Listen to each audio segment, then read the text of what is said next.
WIFO-FM in Jessup, 105.5 on your FM dial, Big Dog Country Radio, 5 minutes after 8 o'clock. It is now time for the world-famous Butch and Bob Show, brought to you by First Southern Bank, by Damon's Famous Fingers and Wings, Murphy Builder Supply, and O'Quinn & Associates Country Financial. When it comes to growing a family business, we understand the business of growing. At First Southern Bank, we've been meeting the needs of South Georgia farmers for over 100 years with competitive ag loan rates, including equipment loans, farmland loans, and lines of credit. First Southern Bank has all the banking tools you need to help keep your growing business growing. First Southern Bank, investing in you since 1907. For loan rates and more, visit firstsoutherngA.com. Member FDIC, Equal Housing Lender. Damon's Famous Fingers and Wings restaurant in Jessup is now open for business, practicing social distancing, but still serving that great food that Damon's is famous for. Come inside or come through the drive-thru, but Damon's is open inside and welcomes back its customers. The menu's the same, the service is fast, and the food is fantastic, and the sauces remain the same, mild, wild, insane, or inferno. The number is the same, 588-WING, 588-9464. Damon's Restaurant on West Cherry Street in Jessup, dining room now open for business. Come on in and enjoy a great meal today. Since 1946, Murphy's Builder Supply has been serving the folks of Jessup, Wayne, and surrounding counties with quality products and knowledgeable service. Matter of fact, they feel they sell service first to make sure you get exactly what you need for your home improvement projects. And with each employee at Murphy's being there for 10 years or more, you know you're talking with someone with the experience to help you with building supplies, tools, paint, and all the things you need from a full-service hardware store. The best choice in home improvement is Murphy's Builder Supply, 156 Northeast Broad Street, Jessup. Country Financial is ranked number 1 in customer satisfaction for home insurance according to J.D. Power. Why am I sharing such big news instead of some mascot or movie star? Because at Country Financial, we don't invest in all that. We invest in our clients. Call me, Stephanie, at 912-588-1051 at Sean O'Quinn's office to learn more about Country Financial's J.D. Power award-winning home insurance. For J.D. Power 2020 award information, visit jdpower.com/awards. Home insurance policies issued by Country Mutual Insurance Company, Country Preferred Insurance Company, or Country Casualty Insurance Company, Bloomington, Illinois. The following is an exclusive presentation of Jessup Broadcasting, the sports leader in Southeast Georgia. World famous. The world famous Butch and Bob Show. And it is now time for the world-famous Butch and Bob Show right here on WIFO, 105.5 FM in Jessup. And good morning, Bob. Good morning. Still got your voice? Barely. Barely. Lots of yelling for that big come-from-behind victory by the varsity baseball team over Northside Columbus last night there at the Bow. That was fun. Don't get to call many great comebacks like that. That was one for the ages right there. So. Yes, sirree. But again, our congrats to Wayne County. Moving on. Hopefully we'll find out maybe today or tomorrow where we're going. Hopefully we're staying here. Yeah, we'll next Monday and Tuesday since they've had the rain delays out there. Right. They pushed everything to Monday and Tuesday. So now, who has to win for it to come here? St. Pius. Okay. Blessed Trinity's been ranked number 1 all year. So they're more likely it's going to be Blessed. But did they play yet? Have they split? Have they played? They haven't even played a game yet. No, it's been raining, tornadoes, thunderstorms. Been raining tornadoes? None of those games have ever started. So yeah. They're trying to get in today. So. Okay. Well, as promised here on the world-famous Butch and Bob Show, Bob, we have a special guest in this morning. Introduce him. We got Perry Morgan, Jessup Police Chief, officially, as of last Tuesday. I think it'd been officially a week. I remember going to the to the fair last Monday after a school board meeting, ran into City Manager Mike Deal. I got the news that he met with you that day and announced that you were the official chief of police. So this is the first time I got a chance to congratulate you in person. I called you on the phone and talked to you, but officially congratulations here in person. Well, thank you, Bob. Again, we talked throughout this process. You know, I've known you ever since I've been in Jessup. I said you've done a lot of things to help me. I believe in the apartment complex had some issues over the past. You always help. You know, I just tell people all the time, Perry's a good guy. And when it was going on, the talk about who was going to be the next chief, the rumor, of course, got out that Perry's close to retirement. He doesn't want the job. And so I went to you and I said, Perry, is that true? And you said, no, that's not true. I want the job. You've won this job for a long time. Yes. Is that correct? Yes, it's been a long time coming, and I thank God and the commissioners and the city manager and everybody that was there to support me for this job. I just thank all of them at this time. I like the fact that he's already got a shirt on it that says Chief Morgan. That was quick there. Yeah, that's good. How's it going for the first week? What have you done since you've got the job? Any initial changes, or is it status quo? What's taking place, and what's your vision of the police department? Well, right now, what we in transition, and I did a promotion yesterday. Promoted Alex Reddish from captain to major. He's my assistant chief at this time. Who was that again? Alex Reddish. Okay. He is the assistant chief, and we're moving forward to promote others in the new budget. We're looking to promote my command staff, Nick Ellis and Chris Hamilton. Looking forward to them moving to captain, and we're on a vision to improve the Justice Police Department. We have a great department, and we're going to continue to build on our command staff. Did you say you were looking for some? Are you trying to hire, or are you just down and not hiring now? What's the situation with the police department? We're looking to hire 3 people. Right now, we're down three officers, and we're looking to hire at this time. Okay. We assume all the time people know who Perry Morgan is, but there's a lot of people in Wayne County that have no idea who Perry Morgan is, what his career path has been. So, as you mentioned, you've been with the department almost 30-some years. So, just run through, you grew up here, where you went to school, how it all came about, your career in law enforcement for those that may not be familiar. Okay. I was a graduate of Wayne County High School in 1978. After I graduated, I did 8 years in the United States Army, where I toured Europe for 6 of those years, and I was stationed at Fort Benning. After completing the military career, I was approached by Ray Jackson with the Wayne County Sheriff Department. He said that Jim Pondexter had a jailer job open, and he wanted a jailer. So I went up there and talked to Jim Pondexter. He hired me as a jailer in 1986, and my career took off in law enforcement at that time. I was hired by Mike Dill as chief. Well, he was chief of police in 1987, and I was hired with Justice Police Department in July of 1987. I stayed with Justice Police Department until 2001. I left Justice Police Department for a short, about 18 months, worked with Mercer Police Department as campus police, came back to Justice Police Department in 2003 as a patrolman, got promoted to sergeant, and later under Butch Hutchinson, I was promoted to lieutenant to take over the detectives division. And in 2018, I was promoted by Doug Lewis to captain over operations division, and in February of this year, myself and Captain Reddish was appointed interim chief, and last Tuesday I was appointed chief by Mike Dill, city manager. So you had the full gamut of the department. I mean, you pretty much know every level of the department. You said you've been a corporal, you've been a sergeant, you've been a jailer, you've been a street police. So you got a pretty good idea what it takes to be a police officer in the city of Jessup. Yes, what I do is try to encourage the young officers, because they don't get promoted once they go up for a sergeant or a corporal. Don't give up, because sometimes you're not ready for the job, and we have more people that's qualified, and a lot of times they get in their own feelings and they want to stop working. But I encourage them to keep pushing, because you're going to get passed over, but you got to keep pushing in this job to make it. Well, again, we're going through this transition phase. You got the job. Before that, all kinds of lawsuits and a lot of ugliness in the police department. So the question people ask me when they heard you coming on the show, they want to know you're going to be able to clean it up. And the thing about it, a lot of things that was going on, I try not to get involved in that. What we're trying to do is make the police department back better. We had a good reputation with the police department, and we're going to keep that reputation. We got to build a trust in the people to make sure that they don't give up on Justice Police Department, because we have a great department. It's hard to be a police officer these days with everything's going on nationally, and you hear people always attacking the police. So your thoughts on how do you gain that trust? You got a small community. How does the police department gain that trust from people here city of Jessup and Wayne County?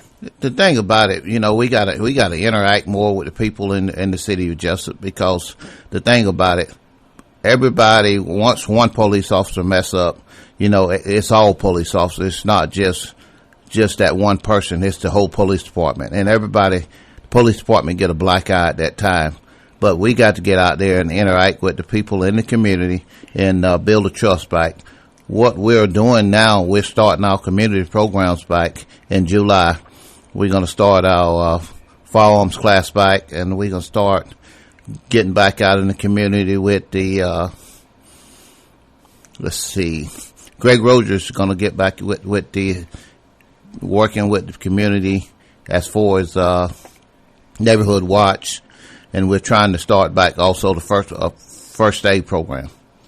Again, I go back to, people say you're going to clean it up, you're going to hold people accountable. I had this conversation with you, going through that lawsuit and reading everything I read, the fact that 2 officers were on duty, got caught having sex in the back of a police vehicle, GPS was turned off, they basically got a reprimand and they separated the shifts. I thought you would have fired those 2 officers. Is that correct? Yeah, the thing about it, you can't do that as a police officer. You got to have higher standards, and you just can't put yourself in that situation. I don't want to fire anybody, but if a situation arises that I have to fire somebody, they will be fired. That's what I tell people all the time. You live in a small town, you want to know the good guys from the bad guys. The guys that got guns and badges are supposed to be the good guys. If you got guys that aren't good guys with guns and badges, it's kind of a scary place. I mean, there's stories that officers are doing things, some got arrested for DUI, some perjured themselves in court. I mean, that's the question that people keep asking me when Perry Morgan comes in. You're going to ask him, you're going to hold people accountable and clean up the department if it needs to be cleaned up. Yes. If you mess up, we have an internal affairs division in the Jessup Police Department. We're going to let them handle a lot of the cases in the police department, and what the internal affairs recommend to me, we'll move forward from that point. But we are going to let the internal affairs do a lot of work in the department once we get a complaint and investigate it. Do you have officers just for that, or is it officers who that is part of their duty? We have Lieutenant Greg Roger, who's in internal affairs, and we also have Lieutenant Chris Hamilton, also internal affairs. All right. As you mentioned, you're looking for people. A lot of people have no idea if they want to become a police officer, how they go about doing it. I mean, what's the process to become? What do you have to have a certain education to be a police officer, or if somebody's out there listening and they want to become a police officer, how do you go about doing that? First of all, you got to have a high school diploma or GED. We also offer sending people to the academy. There is a test that you have to pass before you even enter the police academy now, and you have to do it in a certain time. If you don't pass that test, you cannot even it's a physical test. You cannot even enter the police academy, and it's a 13 to 14 weeks program that you go to Savannah, and where you do training, and you get to drive, and you learn different laws up in the police academy. Are there any special classes that you have to go to, or any special programs you need that new police chief goes through? Yes, the police chief goes to the chief school, which will be offered in November up in Duluth, Georgia. Okay. All right. And how's the relationship with the sheriff's department? Throughout the years, they work together. They've been in the same building at times. They've separated, but recently, since Chuck Mosley took over the sheriff's position, the two departments have come back together. They've got this joint task force and things like that. So tell us how that's going in your perception on how that works. Yes, we have the drug unit, we have the traffic, the TNT traffic unit working together. Everything is been going fine. We have been cleaning up the streets as far as drugs. The officers have been working great together, and this is the first time in a long time that we have come together as a department, police and sheriff department working together, and this is a great thing. How about tickets? What's your philosophy on, I see a lot of people pulled over recently in the city of Jessup. I mean, so they're definitely cracking down on speeding, and I guess people not wearing seat belts, using cell phones. What's your philosophy as the chief of that in a small town in Jessup, Georgia? Is there any leniency, or is there a certain amount of speed you have to be over the limit before you get pulled over? What's your thoughts on that? Yeah, we here in the city of Jessup, we give the vehicles that the officer clocking us. We try not to ride them unless they're running 15 miles above the speed limit, and we give them plenty enough lenience. And the thing about tickets, we've been getting a lot of complaints about trucks and people speeding up and down 341, and people on cell phones just going to work, putting on makeup, and a lot of that fall up under the distracted driver law as far as you putting on makeup, messing with your radio and stuff like that. And the officer's been doing a great job as far as ticketing. Once they ride them, I tell them don't get discouraged if somebody come to the station, as long as they don't have an attitude. Let me deal with the political part of it. They just do their job and let me handle the paperwork. If you just joined us in the studios with us is our new Jessup Police Chief, Perry Morgan. He's been on the job 1 week as of yesterday. Tell us about how it came about. Like I said, we had co-chiefs, you and Alex Reddish, both co-chiefs. How did the decision come down, and did both of y'all interview with the city manager? I know the city manager made a decision, but I saw you talking to them. They have all these meetings where they go into executive session. There was one meeting where they went to executive session. You and Mike Deal were up there talking. So, how did it come about? How did you finally, be the choice, I guess to say, over the other candidate? Well, the thing about it, the city manager called once the decision was made with Chief Lane. He called myself and Captain Reddish to the office and told us that both of us was we interested in the chief's job, and both of us say that we was interested in the chief's job.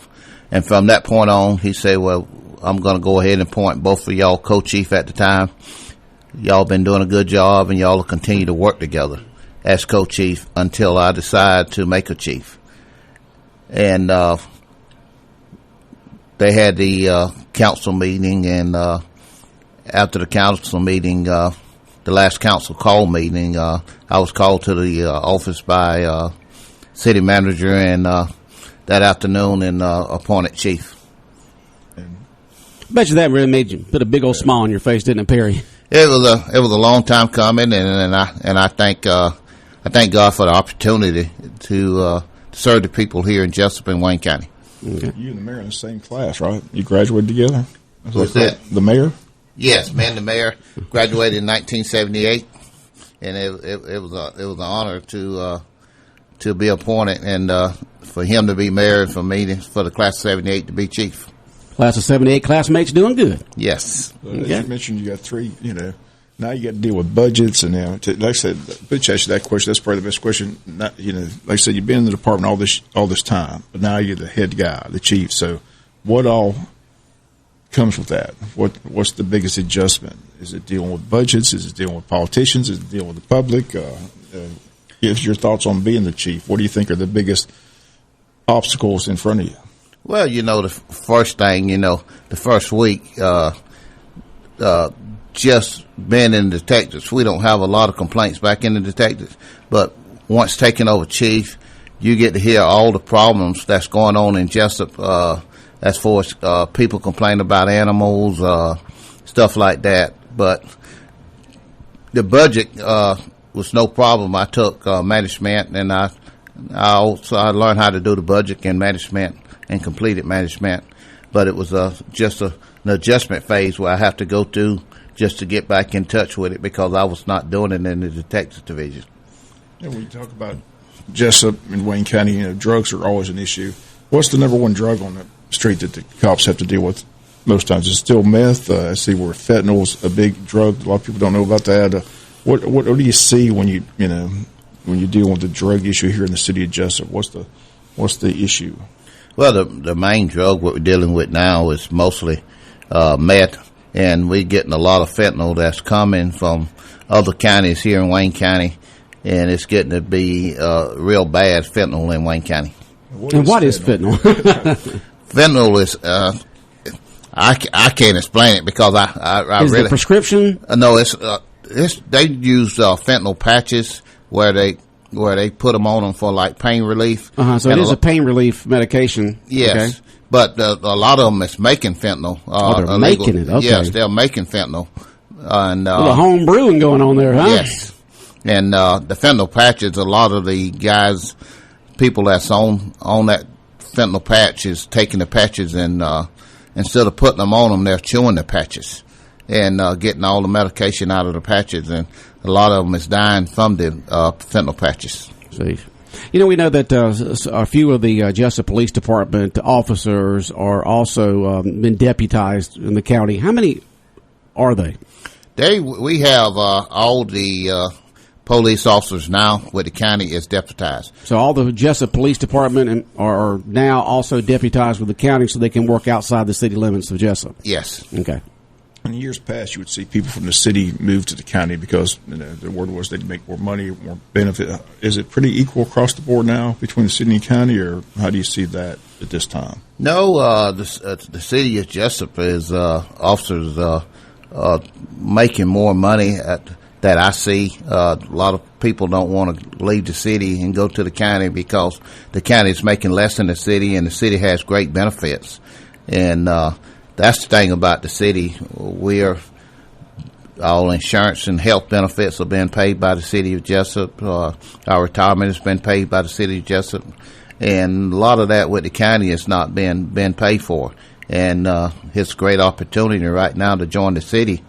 And you can't go wrong. So it's improved over the years. Yes. Because, like I said, I just remember going to those meetings all the time, and they would go, we're losing officer after officer because they're not getting. So the city stepped up and has provided all that. Yes, the city has stepped up. I know when I started in 1987, it was different, and with a family and trying to live on $89 an hour, it's a whole lot different.